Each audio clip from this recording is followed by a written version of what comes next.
So this is another job that's been waiting for a few years, and I've had that gate for at least a year. It was donated by the neighbour when she sold up, so I'm very grateful for that. So I'm putting the gate in without removing the actual chain link fence, and this is the chicken pen. And I don't know if I was going to encounter any problems, so I didn't want to take the section of fence out before I knew the gate was working proper. So let's have a little close up.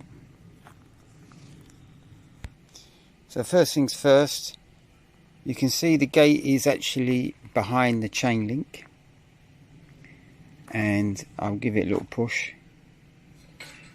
There you go. It's a wheel from a trailer, and it works both ways. So once this piece of chain link fence is removed, I should be able to, where I've cut the slot out and reconcreted it, should be able to push the gate in two directions. So the idea is that it will butt up against that dry stone wall I built there. So one day I'm going to have a few sheep, and I'm going to sort of draw them into this area, which is where the compost toilet is, with the gate open, and force them back into the pen. I'm not sure I'm going to have too many sheep, but we'll just see what my resources are like at the time. So I've had to put in a new post, obviously, and a diagonal to strengthen it. And so what I've done, before I cut the actual chain link, I've had to put in these tensioners. So if I show you the other side, here we are. So these are the tensioners I've put onto the existing post here. Everything's found or bought and adapted to my own designs. As you can see, I found some old brackets which were perfect for the hinge that was already on there. But just looking at those tensioners again, they're actually on the wrong height here, and I've had to do that on the other side. There's the wire that tenses the chain link fence, and it should be a little bit higher. And I can't drop this because it's actually bolted into this plate here. The hole's already in it. In fact, I could, if I wanted to make a hole, another hole into it, but I'm having just as much success loosening up the wire and just raising it up a tier so that it will go along there and onto there. So I will do that for 3 times on this post, and then I will cut the chain link. First of all, I've got to loosen this wire. It's just bound on at the moment. Now, I didn't build this fence, and this works, this idea, but actually I would have woven the wire in through the actual chain link.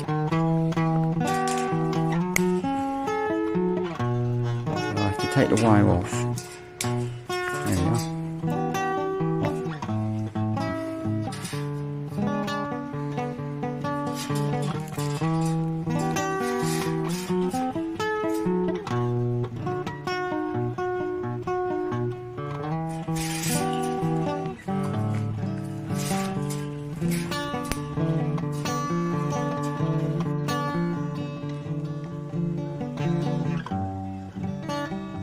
So the final thing to do now, everything's in place, everything bolted up proper, it's just to remove this section of the chain link.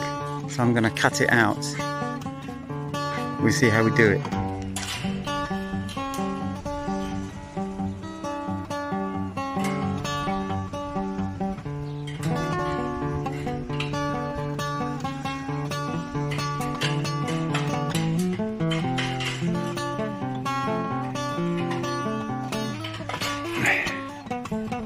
Well.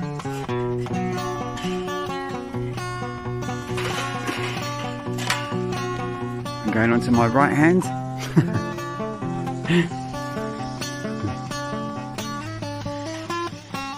Maybe I'm doing this wrong. Maybe I should just try to weave it out.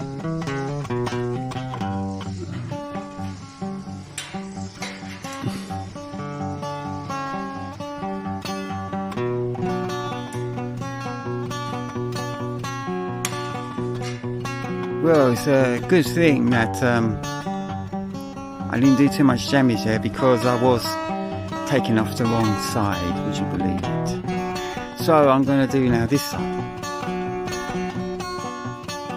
So here we have it. I've taken off the middle bit of chain link. That was quite easy to do. Nothing shifted, nothing sprang. Now this is the first real time I'm going to test it. So you have to imagine I run my sheep in this way. Maybe I have to put something here to stop me from going under.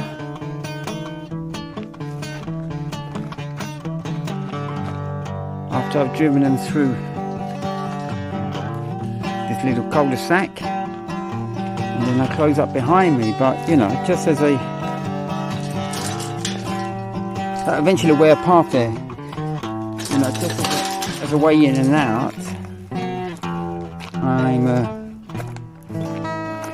I'm also aware I made a very good decision to go deep with the post. It's only a piece of angle line, but that's gone deep, and I put a super amount of concrete nits in there. So even though there's a bit of movement, I think that's super strong, and with that wheel, it shouldn't really be a problem at all. So that's it, folks.